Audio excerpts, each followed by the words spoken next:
SpaceX Starship updates how to launch out of Boca Chica. My name is Felix and I am your host for today's episode of What About It. And as always, there has been a lot going on in the space industry lately, so let's dive right in.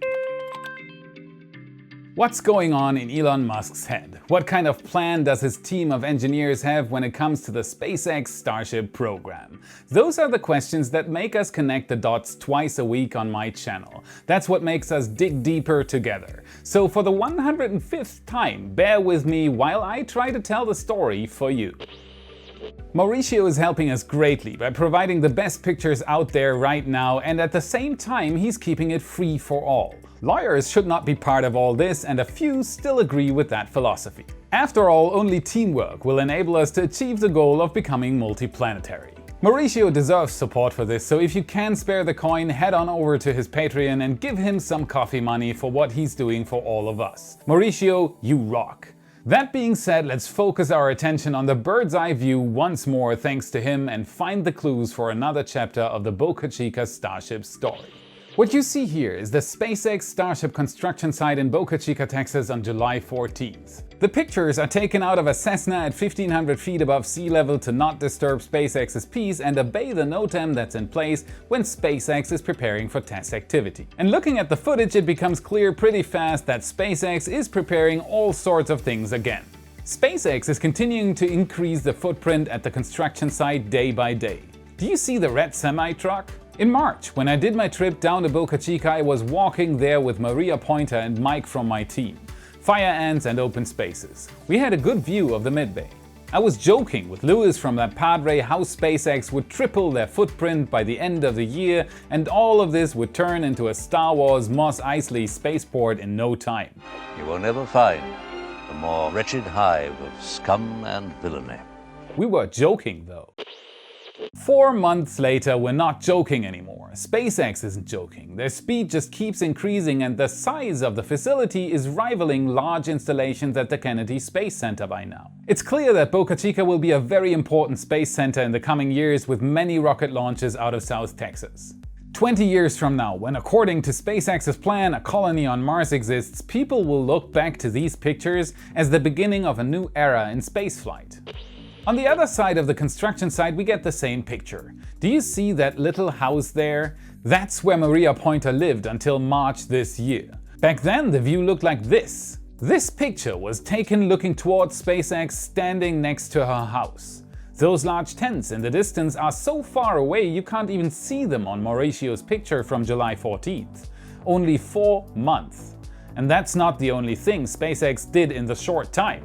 Besides basically doubling their footprint, they also built 4 Starship prototypes and a test tank while doing all the other things, to quote Kennedy. Both new developments are almost done and ready for buildings. More storage, more construction space, more test facilities, faster, faster, faster. This truly is SpaceX's #1 priority right now.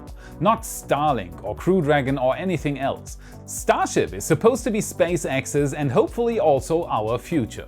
And the Boca Chica skyline is developing fast too. All hail the new king, SpaceX's super heavy high bay. The first level is almost done already. I am counting 10 more wall elements on the ground in various assembly states. Only 8 are needed for the second level. In the end, it should get 4 levels. 80 meters is what SpaceX needs to achieve to be able to build the largest orbital rocket booster ever built by mankind. A vehicle assembly building that has more than 50% of the technical height definition of a skyscraper. Thank you, Casper, for giving us this render to be able to better grasp the size. Make sure to follow him on Twitter for the occasional jaw-dropping rocket render, links as always in the description. On we go with the next important spot at the construction site right now. The old windbreaker, the first higher building SpaceX ever built in Boca Chica. Back then we were amazed at how large it was. Now it's barely a fairing garage for the largest reusable rocket ever.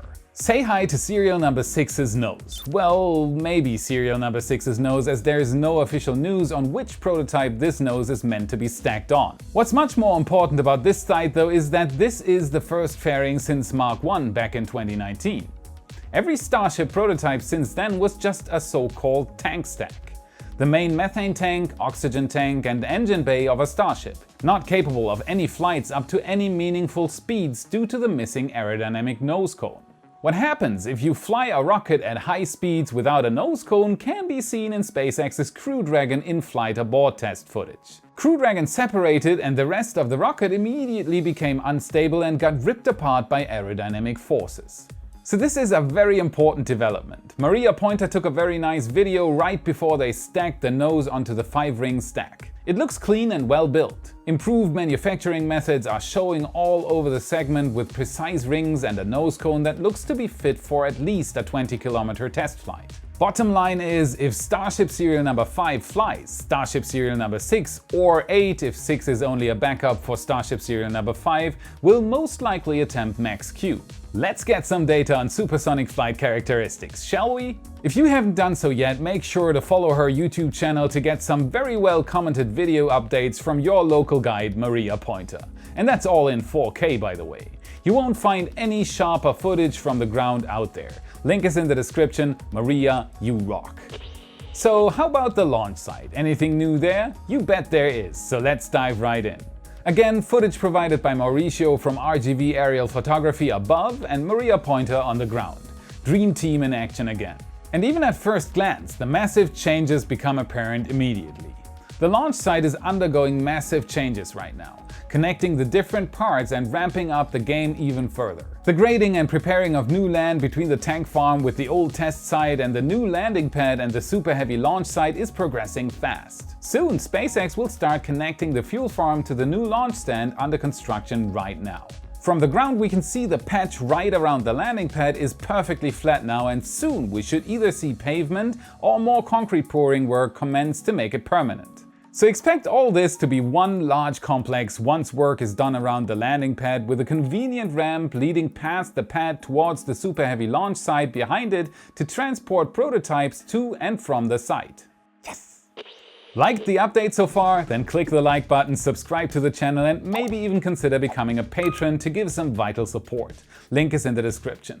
The team is working relentlessly to provide you with updates twice a week thanks to SpaceX's mind-boggling speed, and with your support it will be much easier in the future. Thank you. Now let's have a look at the most exciting construction of all in my opinion, the super heavy launch site itself. Or, as I think, the permanent Starship launch support structure. Located at the outermost border of the launch complex right next to the beach, SpaceX has made huge amounts of progress again you can only see from above. One thing becomes clear right away: this thing will be sturdy. Lots and lots of new rebar has been put in place for more concrete pouring. A massive slab of reinforced concrete resting on massive concrete pillars going deep down into the Boca Chica soil. 6 pillars. Hexagonal is the new way to go, it seems. If we go closer in, we can make out even more details. Formwork in preparation for concrete pouring is halfway done, likely even more by now. The frame to be made will connect the 6 pillars and sit on top. In the middle we can already see pins sticking out. They seem to be resting on even smaller concrete pillars, presumably building the base for the foundation of the pad itself. There seems to be no outlet out of the hexagonal ring, so a flame diverter system would have to sit on top of all this. What becomes apparent as well is the fact that this is shaped exactly like the old test stands. The test stand is slightly smaller, so I don't think it will be put on top, but that's not completely off the table yet. SpaceX seems to be sticking to the same formula though, just with much more ground support. My guess is that at least some of the parts sitting north of the launch site will be used in the process of building it. My biggest question mark right now is with the large bent pipes. Will they be used as flame diverters? And next up, the bunker, as it's now being called by the community. It's supposed to be SpaceX's launch control center for future Starship launches, and on my last episode I compared it to the old NASA Redstone and Gemini era blockhouses that can be found at Kennedy Space Center. It's built so sturdy that it can survive an RUD on the pad at close proximity, and SpaceX is making good progress here too. Not long and SpaceX will start fleshing it out on the inside. Computers, communication equipment, surveillance gear. It will be definitely fun to see what it will look like in the end. And last but not least, let's have a look at Starship Serial number 5 sitting on the test stand while I was recording this episode. Work is still going on under the skirt, but it looks like it's almost done now. It took SpaceX a bit longer to prepare Starship Serial number 5 for its static fire. Most likely because Elon Musk does not want to have another failure right now. Even though it's part of iterative prototyping as SpaceX is doing it in Boca Chica right now, it's holding up the progress. Extensive upgrades to the test stand after Serial number 4's failure due to the quick disconnect system not properly performing took a bit longer. The mass simulator is on top, ready to simulate the weight of a fairing while a hop is conducted. Starhopper's surveillance gear is set up and pointed at the site, ready to film every little detail for SpaceX and hopefully for us. Everything seems to be ready, and we again have new test dates. Yesterday, today and tomorrow. July 16th to 18th, 8 AM to 5 PM. The reason? Serial number 5 fuel pump testing and static fire. Fingers crossed it all works out. If it does, a 150-meter hop should be next. SpaceX is marching on like an unstoppable force. Failure after failure just makes them go on with even more effort. If anyone can accomplish the task of making the Starship fly to Mars, it's them. Just think of it. Is there really any other company out there where you think they could do this too? But why is that? What's the trick? There are plenty possible answers out there, but my favorite is an open mind. Think outside the box, go new ways and try new approaches. Be innovative. Sounds pretty easy, right? To do this though, you need the right mindset. Why not try new ways? Try Brilliant, for example. Their focus is on improving your knowledge and sparking curiosity to dive deeper into subjects which at first seem overwhelming. Featured in international media and with high ratings from over 60,000 satisfied customers, they have shown for a long time that learning things the Brilliant way can be the missing key. With content covering basic physics, math, orbital mechanics, or computer science, Brilliant provides a huge library full of storytelling, code writing, interactive challenges, and problem solving for you to improve yourself and your future. Understand your surroundings and become a STEM expert.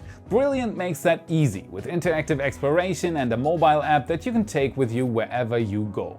Brilliant puzzles you, surprises you, and expands your understanding of the modern world.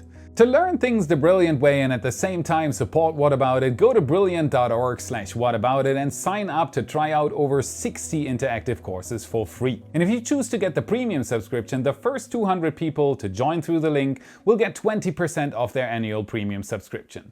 Learn new things the Brilliant way. Links in the description.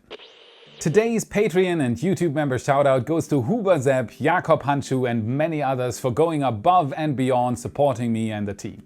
Without this support, What About It would not be possible. You rock! If you want to be part of the family too, click the membership button here or follow the link in the description and go to my Patreon page to get access to our Discord, talk with me and get a view from behind the scenes, including member exclusive episodes. A huge shout out as always goes to my team as well. You folks enable me to do all this so much better and you add so much fun into the mix. Thank you as always, you rock!